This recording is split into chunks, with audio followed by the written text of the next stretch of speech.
अस्सलाम वालेकुम जी, मैं तो अपना नुमान चिश्ती था। तुसीं वेंदे पो मेरा यूट्यूब चैनल नुमान लैलपुरिया। सुनाओ की हाल चाल है मेरे वीरां दे। उम्मीद करता सब ठीक ठाक हो गए तो खैरियत हो गए। अल्लाह पाक सारे सलामत रखे। मेरे चढ़ते पंजाब तो लैंदे पंजाब वाले सारे वीरां नूं मेरे तरफ मुहब्बत बड़ा सलाम है करी फिर कबूल। तो अज का ब्लॉग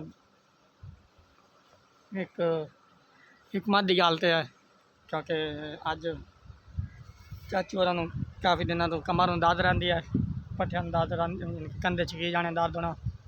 इस करके ना एक तेल बनाया तो मैं आपके व्यूअर्स ना शेयर कर लिया कि की चीज़ है तो की नहीं। तो तेल तुहानूं विखाइने आ देखो, आ तेल बन गया। ये तेल में काफ़ी चीज़ा पाइयां, काफ़ी चीज़ा पावन तो बाद इन्हूं आग ते रख के तकरीबन अद्धा घंटा तड़का के चंगी तरह साड़ के उन्होंने जो अरग निकलिया है तकरीबन 200 ग्राम तेल आई, उन्हें 50 ग्राम या 100 ग्राम निकलिया उसी तेल। ये अरग तैयार होया। इंदे च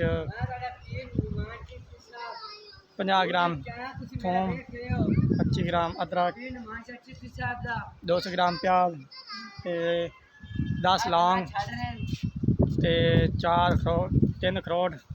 उन्होंने चीज़ों तेल तल के कौड़े तेल सरसों तेल तल के उस बाद आग ते रख आग ते चंगी तरह गर्म करके 35 मिनट चंगी तरह सेक लवाया। जो सड़ के काले हो गए ना उस बाद तेल में पुन के बोतल रख लिया। इस तेल के जिते दर्द हो, कमर दर्द हो, मोहरिया के दर्द हो या लत्तां पट्ठियां दर्द हो, इस तेल में उत्थे मालिश करके चंगी तरह रगड़ के सुकून नाल लत्तां वलेट के कपड़े साँझना। इंशाअल्लाह अल्लाह के हुक्म सुबह तक दर्द नहीं रहेगी। ये मैं नैट तो नुस्खा पढ़िया तो उस तरह तैयार किया तो अल्हम्दुलिल्लाह फर्क ही पाएगा।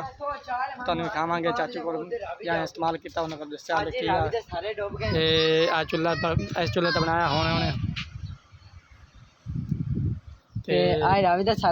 साढ़े गवाडी एक लांता ने चाओ भाई अहमद ते साढ़ा देरा है, गड्डी खड़ी अपनी मोटरसाइकिल खलोता है, अपना हुक्का है। मेरा तो तुहानूं पता ही है, मैं तो नुमान लैलपुरिया डेली का ब्लॉग दे नाल वेखण मेरे नाल रहियो।